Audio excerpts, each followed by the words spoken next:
Very good morning student. I Professor Jasmine Faraz again welcome you on my channel. आज हम corporate accounting का chapter number 2 उसका practical problems कैसे solve करते हैं वो लेक्चर देखेंगे। ऑलरेडी मैंने लेक्चर 1 जो है अपलोड किया है जिसमें मैंने इंट्रोडक्शन किया है इस चैप्टर का। उसमें मैंने प्री इनकॉर्पोरेशन, पोस्ट इनकॉर्पोरेशन मतलब क्या होता है, किस बेसिस पे सॉल्व किया जाता है, उसकी प्रोसीजर क्या होती है, ये सब कुछ एक्सप्लेन किया है। तो आज से हम स्टार्ट करेंगे practicals problems. So let's start now. ये हमारे सामने क्वेश्चंस है। सबसे पहले आपको क्वेश्चन समझना चाहिए एक्चुअली हमें करना क्या है। तो हमें उन्होंने यहाँ पे कहा है कि prepare column statement showing profit prior to and post incorporation period. तो हमें यहाँ पे एक प्रॉफिट एंड लॉस बनाना है जो प्रायर एंड पोस्ट इनकॉर्पोरेशन का प्रॉफिट या लॉस हमें बताएगा। तो स्टेटमेंट कैसे बनाना है, क्या कैलकुलेशन करना है, कौन से बेसिस पे करना है, वो हम सब देखेंगे यहाँ पे। So read the question. Abhishek limited Andheri incorporated on 30th April 19 to acquire a running business from 1st January 2009। अब 19 तो इसमें अब हमें मेन क्या देखना है कि यहाँ पर कौन सी डेट है, क्योंकि डेट बहुत मस्ट है यहाँ पे कैलकुलेशन के लिए। तो अकाउंटिंग ईयर हमारा क्या है, सो अकाउंटिंग ईयर हमारा यहाँ पे दिया है 31st December 2019। देखो यहाँ पे 31st December 2019, इसका मतलब हमारा अकाउंटिंग ईयर है जनवरी से स्टार्ट हो रहा है। तो सबसे पहले हम लोग देखो इस तरीके से टाइम रेशियो कैलकुलेट करेंगे, क्योंकि हमको ये जो एक्सपेंसेस है वो प्री और पोस्ट में बाइफरकेट करना है, तभी जाके हमें pre profit and post profit मिलने वाला है। तो ये हमारी सपोज लाइन है, ये कैसी लाइन ड्रॉ करो, यहाँ पे आपके अकाउंटिंग ईयर ऐड करो, मतलब जनवरी 2019 से 31st दिसंबर। ये कहाँ से मिला, तो यहाँ से उन्होंने दिया है। अगर एंड 31st दिसंबर है तो आपको स्टार्ट जनवरी से होगा। 12 मंथ्स को हम अकाउंटिंग ईयर कहते हैं, ठीक है। सो अब ये है इनका अकाउंटिंग ईयर। बट उनकी कंपनी, ये जो अभिषेक प्राइवेट लिमिटेड है, उन्होंने जो कंपनी को इनकॉर्पोरेट किया है वो 30th अप्रैल को किया है। सो देखो यहाँ पे 30th अप्रैल, तो यहाँ पे ऐसे बीच में लिख लो 30th अप्रैल। यहाँ पे देखो ये बराबर। सो कंपनी तो उन्होंने परचेज की है जनवरी में, लेकिन उसका जो सर्टिफिकेट होता है इनकॉर्पोरेशन का, उसकी जो प्रोसीजर होती है उसे फॉलो करते करते उन्हें 30th अप्रैल तक रुकना पड़ा। लेकिन बिजनेस तो उन्होंने खरीदा जनवरी में, तो इसके बीच का मतलब जनवरी, फरवरी, मार्च एंड पूरा अप्रैल, मतलब 4 मंथ्स उन्होंने बिजनेस तो स्टार्ट कर दिया बट ऑफिशियली नहीं, बिकॉज इनकॉर्पोरेशन सर्टिफिकेट मिलने के बाद उनका ऑफिशियली उनका शुरू होगा। लेकिन फिलहाल तो ये 4 मंथ्स उन्होंने काम किए हैं, तो इसे कहते हैं प्री इनकॉर्पोरेशन। ओके, ये ऑलरेडी इंट्रोडक्शन लेक्चर में मैंने बताया है। अब इसके बाद का अप्रैल मंथ तक तो हो गया प्री। अब अप्रैल के बाद कौन सा मंथ आता है, मई, जून, जुलाई, अगस्त, सितंबर, अक्टूबर, नवंबर एंड दिसंबर। तो बचे हुए 8 मंथ इसे हम कहेंगे पोस्ट इनकॉर्पोरेशन। ओके, सी, सो 4th मंथ जो है वो प्री इनकॉर्पोरेशन हो गए एंड जो उसके रिमेनिंग है वो हमारे हो गए post incorporation. Okay, I hope आपको ये समझ में आया है। सो हमारा रेशियो होगा 4:8। इसका ही मतलब इसको और हम छोटा करेंगे तो 1:2। तो हमारा टाइम रेशियो क्या होगा, 1:2। ओके, सो आई होप आपको ये समझ में आया है। नाउ लेट मी क्लियर, ये मुझे क्लियर करने दो सब।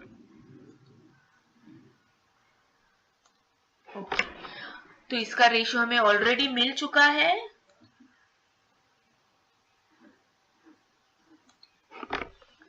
One is to. कैसे 1:2 हम मैंने एक्सप्लेन किया है। अब टाइम रेशियो हो गया। अब सेकंड काम है हमारा सेल्स रेशियो फाइंड आउट करना, क्योंकि ये दो मेन, हमें ये दोनों में ही ये एक्सपेंसेस क्या करने, बाइफरकेट करनी है। सो अब सेल्स रेशियो कैसे निकालेंगे, तो ये भी इंफॉर्मेशन क्वेश्चन में दी है, ध्यान से पढ़ना है हमें, ठीक है। तो देखो सेल्स कहाँ दिया है, यहाँ पे 3 लाख।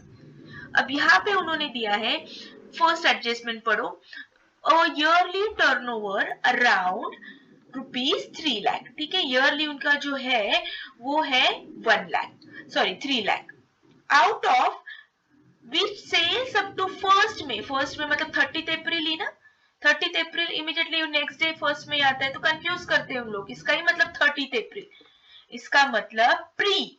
प्री कितना है उनका 10,000, एक्चुअली ये 1 लाख होना चाहिए, प्रिंटिंग मिस्टेक। ओके, सो 1 लाख।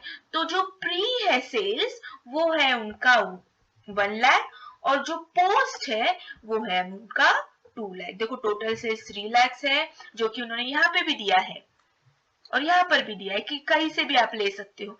उसमें से बाइफरकेट किया है, जो 1 लाख है वो प्री इनकॉर्पोरेशन से पहले का सेल है, और जो 2 लाख है वो पोस्ट। तो हमारा रेशियो फिर 1:2 आएगा। सो इस तरीके से हमें टाइम रेशियो भी मिल चुका है एंड सेल्स रेशियो भी मिल चुका है, क्योंकि बेसिकली हम ये जो एक्सपेंसेस है या इनकम है वो किस बेसिस पे हम बाइफरकेट करने वाले, प्री एंड पोस्ट। तो time ratio and sales ratio, और एक कंबाइंड रेशियो भी होता है, लेकिन वो अकॉर्डिंग टू एडजस्टमेंट होता है। जैसे जैसे एडजस्टमेंट आएगी मैं आपको बताऊंगी, अभी एक साथ सब मैं बताऊंगी तो आप कंफ्यूज हो जाएंगे। और ऑलरेडी मैंने इंट्रोडक्शन की जो लेक्चर है उसमें ये सब कुछ एक्सप्लेन किया है, ठीक है। तो प्लीज आप पहले वो थियोरेटिकल पार्ट है वो पहले अच्छे से समझ लो। तो चलो अब स्टार्ट करते हैं। इस तरीके से हमें ड्रॉ करना है। हमारा फॉर्मेट कैसे होगा देखो, पर्टिकुलर, फिर कौन से बेसिस पे हम अलोकेशन करेंगे, फिर रेशियो जो ऑलरेडी हमने फाइंड आउट किया है 1:2, एंड सेल्स रेशियो भी हमारा वही आया है 1:2। फिर यहाँ पे टोटल खर्चा, फिर हमें ये 2 कॉलम डिवाइड करने हैं, pre incorporation and post incorporation. Okay, ये है हमारी डेबिट साइड और ये है हमारी credit side. Same here debit side and credit side. हमने ऑलरेडी 11th-12th में सीखा है कि हम कैसे प्रॉफिट फाइंड आउट करते हैं। याद करो फाइनल अकाउंट, उसमें हम लोग हमेशा क्या करते हैं, इनकम माइनस एक्सपेंसेस, मतलब क्रेडिट माइनस डेबिट। याद करो, आप फिर से एक बार प्रैक्टिस करो चाहिए तो, ठीक है। सो यहाँ क्रेडिट में हम इनकम लिखेंगे, तो ये क्रेडिट इनकम में से हम एक्सपेंसेस माइनस करेंगे, तो finally we will get profit. लेकिन वो जो भी प्रॉफिट मिलेगा वो प्रॉफिट क्या होगा, प्री इनकॉर्पोरेशन, मतलब इनकॉर्पोरेशन सर्टिफिकेट मिलने से पहला वाला प्रॉफिट। ओके, जिस प्रॉफिट पे डिविडेंड वगैरह हम डिस्ट्रीब्यूट नहीं कर सकते हैं, गॉट इट, वो हम कहते हैं कैपिटल रेवेन्यू। और ये वाला जो मिलेगा वो पोस्ट इनकॉर्पोरेशन, मतलब क्या कि इनकॉर्पोरेशन का सर्टिफिकेट मिलने के बाद। तो यहाँ पे जो भी प्रॉफिट होगा हमें उसको कहेंगे रेवेन्यू प्रॉफिट, जो जिसमें से हम डिविडेंड डिस्ट्रीब्यूट कर सकते हैं, शेयर होल्डर्स को प्रॉफिट डिस्ट्रीब्यूट कर सकते हैं, डायरेक्टर को salary, everything. Okay, so let's start. अब पहले आपके सामने क्वेश्चन देखो, हम पहले स्टार्ट करेंगे हमेशा जीपी से।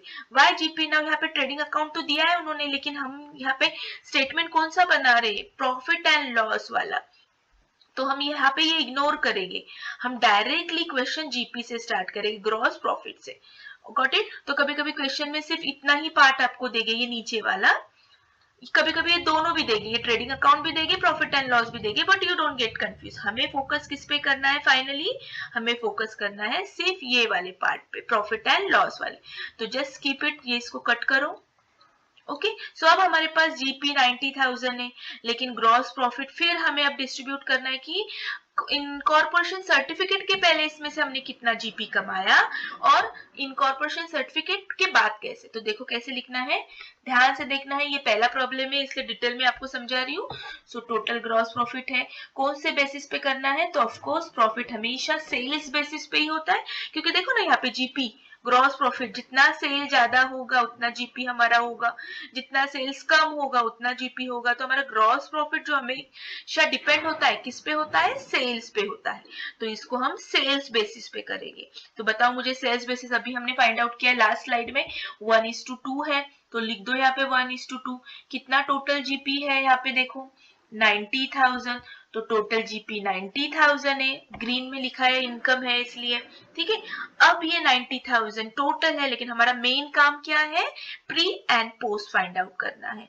तो देखो अब ये एक जीपी मतलब इनकम है, तो ये क्रेडिट साइड है, ये डेबिट साइड है। तो आपको पता है क्रेडिट साइड में हम इनकम लिखते प्रॉफिट एंड लॉस, तो ये 90,000। तो अब डिस्ट्रीब्यूट कैसे करेंगे 90,000, देखो कैसे करना है, ये ऑलरेडी हमने 11th-12th में सीखा है। 90,000 अपॉन 1, देखो ये प्री का है ये पोस्ट का है, तो हमें अब पहले प्री का फाइंड आउट करना है, तो 1, और ये दोनों की टोटल कितनी आती है 3, तो हमें कितना मिलेगा जीपी, देखो ऑटोमेटिकली कैलकुलेशन देखो 30,000 और बचा हुआ है 60। तो देखो ये दोनों की टोटल 30 एंड 60, ये दोनों की टोटल 90 आती है। तो इसका मतलब जो 30,000 है वो प्री इनकॉर्पोरेशन का है, जो 60,000 है वो पोस्ट इनकॉर्पोरेशन का है। ओके, नाउ अब हम दूसरा देखते हैं। चलो, अब जीपी हो गया। अब पहले इनकम साइड, बैड डेट्स। अब ये बैड डेट्स के बारे में कुछ तो एडजस्टमेंट दी है उन्होंने, ठीक है। तो देखो यहाँ पे रिकवरी ऑफ बैड डेट्स। अभी मिस आपको कैसे पता चला है रिकवरी? तो ऑफकोर्स क्रेडिट साइड में दिया है, क्रेडिट मतलब इनकम। तो ये पुराना कभी बैड डेट्स था, लकीली वो रिकवर हो गया 2000। सो कौन से बेसिस पे? ऑफकोर्स बैड डेट्स भी सेल्स पे ही डिपेंड होता है, ठीक है। लेकिन यहाँ पे उन्होंने एडजस्टमेंट दी है। तो अगर एडजस्टमेंट में कुछ कहा है तो हमारा बेसिस अलोकेशन होता है एक्चुअल में। Got it? सो यहाँ पे आपको लिखना है एक्चुअल। क्यों एक्चुअल? क्योंकि एडजस्टमेंट में दिया है कि एक्चुअली क्या हुआ है। तो देखो एक्चुअल में क्या हुआ है, bad debts 3000 related to sales affected after incorporation, ठीक है।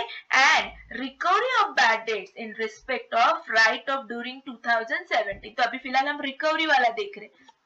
तो सिर्फ ये वाली एडजस्टमेंट देखो, लास्ट वाली। आपके पास होप सो कि टेक्स्ट बुक होगा, गॉट इट? क्योंकि छोटा सा ये शायद आपको पढ़ने नहीं आएगा, तो टेक्स्ट बुक हाथ में लेकर बैठो। Okay, so recovery of bad debts was in respect of debts return of during 2017। तो ये तो पहले प्री इनकॉर्पोरेशन का है। देखो हमारा तो 2019 चालू है, 2017 तो पहले आता है। इसका मतलब ये रिकवरी पूरी के पूरे उन्होंने क्लियर कट बोला एक्चुअल में प्री इनकॉर्पोरेशन में हुई है। तो इसको हम डायरेक्टली सिर्फ प्री इनकॉर्पोरेशन में देंगे, पोस्ट में इसका कुछ भी कंट्रीब्यूशन नहीं है। ओके, तो समझ में आई 2000 हमने यहाँ पे क्यों लिखा? क्योंकि इन्होंने एक्चुअल क्या हुआ वो बताई, हकीकत बताई, इसलिए हमने यहाँ पे बेसिस ऑफ अलोकेशन भी क्या लिखा, एक्चुअल में। ओके, चलो now next will see the, now this is over, credit side done. ये क्रेडिट साइड होती है ना, देखो यहाँ पे भी दिया है क्रेडिट साइड, तो हमने क्रेडिट साइड में लिखा। अब हम सब debit side, debit side you know all expenses and losses. तो चलो अब डेबिट साइड देखते हैं। पहला दिया है सैलरी, सो यहाँ पे अगेन राइट डाउन सैलरी। अब सैलरी पे देखो, देखो सैलरी, सैलरी हम हमेशा टाइम के बेसिस पे होती है। तो हमने अभी निकाला है, टाइम भी हमारा रेशियो 1:2 है। कितनी टोटल सैलरी है? 12,000 है। ये रेड में बताया क्योंकि एक्सपेंसेस है, ये इनकम है, टोटल इनकम 92 हुआ है अभी तक। ओके, अब ये एक्सपेंसेस है, फिर से हमें उसको डिवाइड करना है प्री में और पोस्ट में। सो फिर से इसका रेशो 1:2 है। फिर से एक बार बताती हूँ कैसे निकालना है। देखो 12,000 टोटल है, इनटू पहले हम प्री निकालेंगे, तो प्री का क्या है 1, तो 1 अपॉन ये दोनों की टोटल क्या है 3, तो 3, तो ये देखो 3 4 12,000, सो 4,000। तो प्री में इसका खर्चा कितना हुआ 4,000। तो ऑफ कोर्स बचा हुआ 12,000 में से 4,000 प्री है, तो बचा हुआ 8,000 क्या है, पोस्ट है। हमने इस कॉलम में क्यों लिखा? Because this is debit, this is credit. Debit मतलब एक्सपेंसेस होता है, ठीक है। तो अब एक्सपेंसेस हम सब यहाँ पे लिखेंगे। Got it? और जानबूझ के मैंने रेड कलर में बताया था कि आपको समझ में आए, एक्सपेंसेस रेड कलर में और इनकम ग्रीन कलर में। ओके, चलो तो नाउ नेक्स्ट अब देखेंगे बैड डेट्स। तो अगेन फिर से बैड डेट्स लिखूं। अब बैड डेट्स अभी मैंने बताया आपको सेल्स बेसिस पे होता है, लेकिन यहाँ पे फिर से एडजस्टमेंट दी है। एडजस्टमेंट ध्यान से पढ़ो, ये वाली एडजस्टमेंट देखो। Bad debt 300 related to sales effected after incorporation, ठीक है। जो 300 है बैड डेट्स 1500 में का, वो क्या है, आफ्टर इनकॉर्पोरेशन। खुद नहीं उन्होंने बोला कि 300 रुपए जो है वो पोस्ट है, आफ्टर मतलब पोस्ट। तो बचा हुआ जो 1200 है वो क्या रहेगा, प्री रहेगा।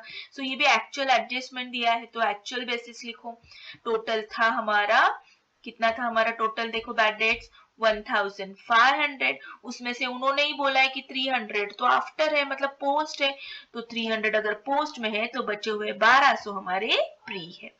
देखो बहुत आसानी से यहाँ पे सिर्फ और सिर्फ आपको बाइफरकेट करना है कि भैया इनकॉर्पोरेशन सर्टिफिकेट मिलने से पहले कितना इनकम हुआ है, खर्चा हुआ है, और इनकॉर्पोरेशन सर्टिफिकेट मिलने के बाद कितना इनकम और एक्सपेंडिचर हुआ है। बस दैट्स इट। ये बहुत आसान सिंपल चैप्टर है आपके लिए। चलो नाउ नेक्स्ट, अब ये हो गया सैलरी हो गई, बैड डेट्स हो गया। Now will move to the debenture interest. अब ध्यान से सुनना है, डिबेंचर इंटरेस्ट का क्या है। देखो यहाँ पे लिखो, जैसे दिया है वैसे ही लिखना है। इंटरेस्ट ऑन डिबेंचर, नाउ ये हमेशा पोस्ट होता है। अब पोस्ट मतलब क्या, तो देखो सेल्स बेसिस पे भी नहीं होगा, या एक्चुअल भी नहीं, टाइम पे भी नहीं। डिबेंचर मैंने कहा आपको इंट्रोडक्शन में भी मैंने कहा है कि ये जो प्रॉफिट वगैरह मिलेगा ना हमें, वो सब प्रॉफिट हम जब डिस्ट्रीब्यूट करेंगे, कौन से प्रॉफिट में से डिस्ट्रीब्यूट करेंगे, जो हमको पोस्ट इनकॉर्पोरेशन में मिलेगा। इसमें प्री में जो मिलेगा ना उस पर किसी का हक नहीं है, वो प्रॉफिट हम डिस्ट्रीब्यूट ही नहीं कर सकते बाहर। तो ये जो भी होगा, debenture, then preference share, managing director की सैलरी, ये जो भी होगा ना, ये आफ्टर इनकॉर्पोरेशन होता है। तो डिबेंचर हमेशा याद रखना, हमेशा पोस्ट ही रहेगा। Got it? सो कितना डिबेंचर है, तो ये पूरा के पूरा डिबेंचर हम पोस्ट में ही ऐड करेंगे। Got it? नेक्स्ट है डायरेक्टर फी। ऑफ कोर्स अभी भी मैंने कहा है मैनेजिंग डायरेक्टर वगैरह ये भी पोस्ट में है। अरे कंपनी इनकॉर्पोरेशन तो होने दो, अगर हुआ ही नहीं उसके पहले डायरेक्टर कहाँ से आ गए, तो नहीं, ये सब जो पोस्ट वगैरह कब क्रिएट होती है, आफ्टर इनकॉर्पोरेशन। तो डायरेक्टर की फी भी कहाँ पे जाएगी, पोस्ट में जाएगी। ओके, इसका प्री में कोई काम नहीं है। नेक्स्ट ऑडिट फी। भाई ऑडिट फी भी कब होगी, जब प्रॉपर हमारा जो बिजनेस है वो प्रॉपर कॉर्पोरेट होगा, प्रॉपर सर्टिफिकेट मिलेगा ऑफिशियली, तो ऑडिट फी भी पोस्ट में होगी, क्योंकि ये भी सब कुछ हम क्या करेंगे, आफ्टर गेटिंग सर्टिफिकेट, ऑफिशियली जब हमको परमिशन मिलेगी तब ये खर्चा होगा। Got it? सो ये कुछ कुछ एक्सपेंसेस है, आपको याद ही रखने हैं कौन कौन से एक्सपेंसेस डायरेक्टली पोस्ट में, यहाँ पे कोई हमें करना ही नहीं है distribution. Got it? Now next दिया है, देखो हो गया। अब डिस्काउंट अलाउड। ऑफ कोर्स अब डिस्काउंट हम सेल्स पे देते हैं, तो डिस्काउंट अलाउड हमेशा सेल्स बेसिस पे होता है। ऑलरेडी 1:2 सेल्स निकाला है, कितना डिस्काउंट है 1800, कर दो distribute 1:2। Next one, depreciation on plant. Of course time पे डिपेंड होता है डेप्रिसिएशन, कितने साल कितने महीने यूज की, तो टाइम भी 1:2 है। टोटल डेप्रिसिएशन 12,000 दिया है, तो 12,000 करो यहाँ पे डिस्ट्रीब्यूट। ओके, देखो आई होप आपको अब धीरे धीरे समझ में आ रहा है कैसे हमें करना है। सो इस तरीके से डिस्ट्रीब्यूशन हो गया। अभी भी आदि और हमारा प्रॉफिट एंड लॉस बाकी है। चलो नेक्स्ट पेज पे, इतना हो गया है। अब यहाँ पे ऊपर देखो, यहाँ पे क्वेश्चन आ गया है, तो हमने डेप्रिसिएशन तो कर दिया। ओके, अब नेक्स्ट क्या है, इंटरेस्ट टू वेंडर। अब इंटरेस्ट टू वेंडर, अब इसको कैसे करना है, तो देखो अब यहाँ पे लिख दो इंटरेस्ट। अब यहाँ पे डिस्ट्रीब्यूट करना है, तो एक्चुअल में कैसे करना है, तो देखो यहाँ पे एक्चुअल में क्यों, क्योंकि अगर आप देखोगे तो यहाँ पे ये वाली एडजस्टमेंट दी है। Vendor, the purchase consideration was settled on June, मतलब ये सब होते होते, प्रोसीजर होते होते, परचेस किया है हमने, तो हमें पैसे भी देने हैं वेंडर्स को, उसका इंटरेस्ट भी देना है, तो इसको टाइम लगा 30 जून को। तो हमारा अकाउंटिंग ईयर तो कब स्टार्ट हो रहा है, जनवरी से, है ना। जनवरी, कितने मंथ्स लगे ये सब होने तक, फरवरी, मार्च, अप्रैल, मई एंड 30 जून, पूरा जून महीना भी। तो काउंट करो कितने मंथ्स, 1 2 3 4 5 6। तो ये जो इंटरेस्ट है ये पूरा 6 मंथ्स का है।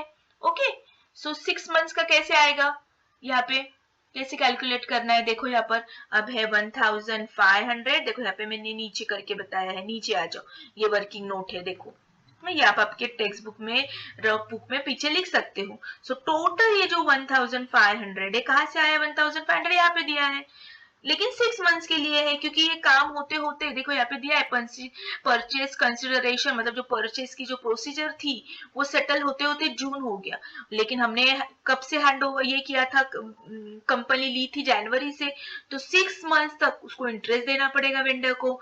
सो 6 मंथ्स, तो ये जो 1500 है वो 6 मंथ, तो पर मंथ क्या होगा, कैसे निकालेंगे हम पर मंथ, तो डिवाइडेड बाय 6 करो, ये 6 महीने का है, तो पर मंथ 250 अंदाजे। ठीक है, अब ध्यान देना है, हमारा इनकॉर्पोरेशन कितने मंथ्स में हो गया है, जनवरी, फरवरी, मार्च एंड अप्रैल। ओके, ये इतना, ये प्री इनकॉर्पोरेशन दिया है उन्होंने हमको यहाँ पे, तो इसका मतलब ये 4 मंथ है, तो 250 इंटू 4, 1000। तो प्री इनकॉर्पोरेशन का पीरियड में हमने कितना इंटरेस्ट दिया, 1000। टोटल कितना दिया है 1500, उसमें से 1000 प्री इनकॉर्पोरेशन, तो बचा कितना 500, वो रिमेनिंग क्या होगा, पोस्ट इनकॉर्पोरेशन। तो देखो यहाँ पे डिस्ट्रीब्यूट कर लिया है। ठीक है, ये एवरी क्वेश्चन में ये पूछा ही है, तो ये बार बार एक बार आप देख लो कि फिर से एक बार एक्सप्लेनेशन देती हूँ। 1500 ये टोटल है, लेकिन ये 6 मंथ्स के लिए पे किया है, तो एक महीने का हमें कितना मिलेगा अंदाजे 250। ये डिवाइड करो 1500 अपॉन 6 250। फिर जनवरी, फरवरी, मार्च, अप्रैल, ये हमारा प्री इनकॉर्पोरेशन पीरियड है। ऑलरेडी उन्होंने क्वेश्चन में दिया है, हमने स्टार्टिंग में ही किया है कि टाइम रेशियो के वक्त। तो ये 250 इंटू 4 मंथ्स तो 1000, तो ये हो गया हमारा प्री इनकॉर्पोरेशन का एक्सपेंसेस। तो बचा 500, टोटल 1500। ओके, चलो now will move to the next. कहा गया, yes, general expenses. General expenses तो भैया क्या है, ये नॉर्मल है हमारा, टाइम एक्सपेंसेस पे ही रहता है, ये सेल्स पे थोड़ी डिपेंड रहता है, ये वेरिएबल नहीं है, फिक्स्ड एक्सपेंसेस है। सो 1:2 फटाफट इसका डिस्ट्रीब्यूशन कर दो। Then same about publicity. Publicity हमेशा मतलब ये एडवर्टीजमेंट, पब्लिसिटी, ये सेल्स पे होते हैं, तो सेल्स का भी 1:2 है, ये भी डिवाइड कर दो। देन प्रिंटिंग एंड स्टेशनरी, ये टाइम पे है, this is a fixed income, variable नहीं है, इस पे सेल्स का कोई फर्क नहीं पड़ता है। जो सेल्स का फर्क पड़ता है, जिसपे सेल्स का इफेक्ट होता है, वो वाले हम किस पे करेंगे, सेल्स रेशियो पे। Printing stationery it's a fixed expenditure, so time पे कर दो। देन कमीशन टू सेल्समैन, अब सेल्समैन है तो भैया सेल्स पे डिपेंड होगा, सो सेल्स पे किया। ओके, सो इस तरीके से देखो हमारा हो गया। ठीक है, देखो डेबिट, ये डेबिट साइड है, ये क्रेडिट साइड है, कौन सी, प्री इनकॉर्पोरेशन की। ये भी डेबिट साइड है, ये क्रेडिट साइड है, कौन सी, पोस्ट इनकॉर्पोरेशन की। तो मेन फोकस हमारा ये पार्ट है, गॉट इट। और हमने डिस्ट्रीब्यूट कर दिया है, अब हमें क्लोज करना है। तो आपने किया है 11th 12th में। क्रेडिट की टोटल, पहले हम पोस्ट से स्टार्ट करते हैं। ओके, तो पोस्ट का हम क्रेडिट को टोटल कितनी, 60,000। तो I think credit he heavy है, तो जो हेवी है हम दोनों साइड लिखेंगे, इस साइड भी 60 लिखो। अब क्रेडिट माइनस डेबिट, अब खर्चे कितने हो गए, देखो ये सब की टोटल करो, ये सब की टोटल आप करोगे तो ये टोटल आपको आती है 42,800। देखो 42,800, कैलसी पे करो, अब कैलसी अलाउड है आपको। तो 42 मतलब एक्सपेंसेस है ये। अब इनकम में से एक्सपेंसेस माइनस करेंगे तो हमें क्या मिलेगा, ऑफ कोर्स प्रॉफिट मिलेगा। सो प्रॉफिट आएगा 17,200। ओके, इसे, अब ये पोस्ट इनकॉर्पोरेशन है, मतलब सर्टिफिकेट मिलने के बाद का, तो इसको हम कहेंगे revenue profit. Got it. Now same about pre, अब इसकी टोटल करो 32, सो लिखो 32, दोनों साइड हेवी। नाउ 32,000, इसमें से ये माइनस सब एक्सपेंसेस करो। देखो अगर इसकी सब की अगर आप टोटल करते हो ना कैलकुलेटर पे, तो इसकी टोटल आएगी 19,200। ठीक है, तो income minus expenses, so minus करो, सो इट्स गेट 12,800। इसे हम कहेंगे कैपिटल प्रॉफिट। ये अलाउड नहीं है डिस्ट्रीब्यूशन के लिए, ठीक है, क्योंकि ये सर्टिफिकेट के पहले का प्रॉफिट है। देन अब ये फाइनली टोटल भी, इसका भी एक बार करो, आंसर सेम। देखो ये टोटल है सबका, ये प्री पोस्ट मिक्स्ड है, तो 92, ये हमारा इनकम था 92, और ये अब ये सब एक्सपेंसेस है, ये एक्सपेंसेस की टोटल अंदाजे आती है 62,000, तो माइनस जो आएगा वो 30,000। सो देखो, तो ये अगर आप देखते हो ना, इसकी टोटल एंड इसकी टोटल, ये प्री एंड पोस्ट मिला के है ना, देखो 30 आनी चाहिए। ओके, सो हो गया हमारा, इट्स वेरी सिंपल। फिर एक बार प्रैक्टिस करो, समझ कर लो, पहला वाला जो इंट्रोडक्शन का वीडियो है वो अच्छे से देख लो, तो श्योरली आपको इसमें आउट ऑफ मार्क्स मिलेंगे। So thank you so much, have a nice day, bye bye.